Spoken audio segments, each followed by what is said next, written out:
Why are you going now to Elisha? Why are you going to Ish Elokim? For what? Hayom lo Chodesh, it's not Rosh Chodesh. V'lo Shabbos, it's not Shabbos. And listen carefully to her answer. Vatomer, and she said, Shalom.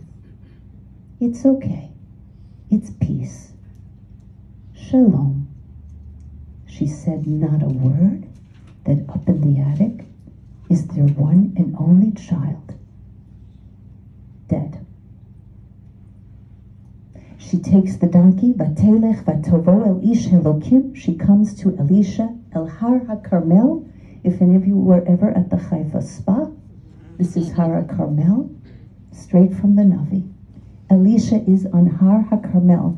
Vayihi, and it was Kiros Ish Elokim Osa, when he sees her, Mineged, in front of him, because he's on the mountain. Vayomer El Gehazi Naro, he says to Gehazi, Hine Hashunamit Halaz, 1 second, I see the Isha Shunamit, and she's coming here to us. Ata Rutzna, go run, Mikrota, call to her. And this is what I want you to say. And listen carefully, my friends. Vayomer la, and say to her, Hashalom lach, do you have peace with yourself? Hashalom le'ishech, do you have peace with your husband? Hashalom la'yeled, and do you have peace with your child? Do you have peace lach? Do you have peace with yourself? Hashalom le'ishech, do you have peace with your husband? Hashalom la'yeled, do you have peace with your child? And what does she say? Vatomer Shalom. I have peace. Not a word. Vatovo El Ish Elokim, and now she comes straight to Elisha El Hahar on the mountain. Vatechazek Baraglav, and she gets on the floor and she grabs his legs. Vayigash Gehazi, and Gehazi comes close lahadafa to push her away. Vayomer Ish Elokim, Harpela, leave her alone. Ki nafsha marelo, because there's something bitter inside of her. V'Hashem he'elim mimeni v'lo higidli. I don't know what's happening. Hashem did not tell me what is going on inside of her, but there's something very, very bitter. Marat ruach. Vatomer, and she says, Hashe'alti ben me'et Adoni, did I ask you for this child? Did I ask you for this bracha? Did I ask you for this boy? I said one thing, Halo amarti lo. Did I not tell you, Lo tashle iti, don't play with me? I didn't ask you for this bracha. I didn't ask you for this child. But I said one thing, and one thing only. If you are going to give me this bracha, if you are going to give me this child, then don't play with me. Don't give me a bracha and then take it away. Don't give me this child and then play with my emotions. And Elisha sends Gehazi back to the house. Let's stop here. What does this whole story in the Navi mean? Everything has a much deeper mission and understanding. So the surface we get, but what is the Navi trying to teach us? This story of Elisha, Gehazi, and Isha Shunamit is not just a story in Navi. This is our story. It's every woman's story. It's every person's story. It's my story. It's your story. It's everyone's story. Because everybody has a dream, a vision in life.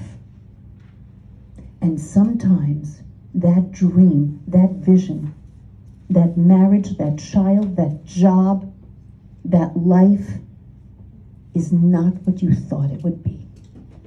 And you hit a pothole. And it's bumpy.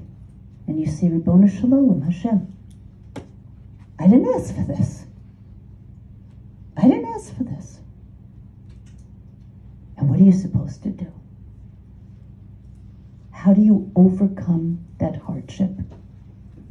How do you find shalom? The Navi is giving us right here the secret to peace. Number one, before we even get into the 3 questions.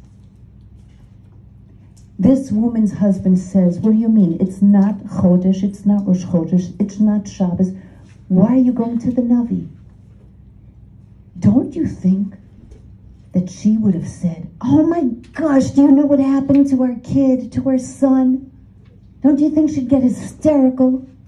Do you know what's in the attic? Don't go up in the attic. I have to tell you what happened to me today. But instead she says one word, Shalom. Why did she say Shalom?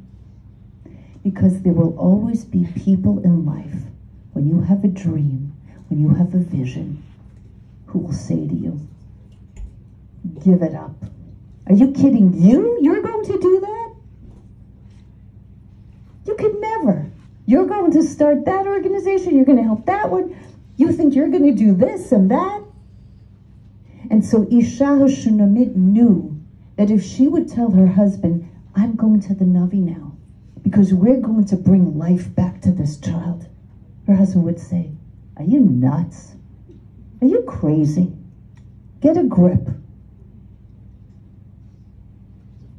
So she said one word, Shalom. I have peace. Once she was able to say, Shalom, I have peace, now she's able to go to Elisha. And Elisha is asking her 3 questions.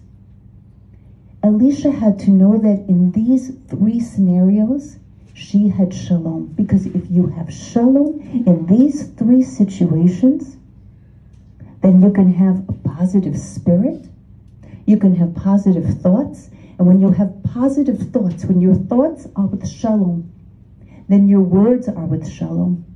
And when your words are with Shalom, then you create Shalom. And so where do we begin? HaShalom lach.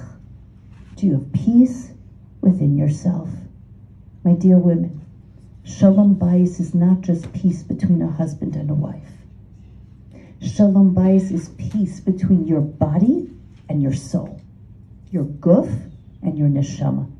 When there is a balance between body and soul, when you only feed your body and not your neshama, you feel a lack of peace. The neshama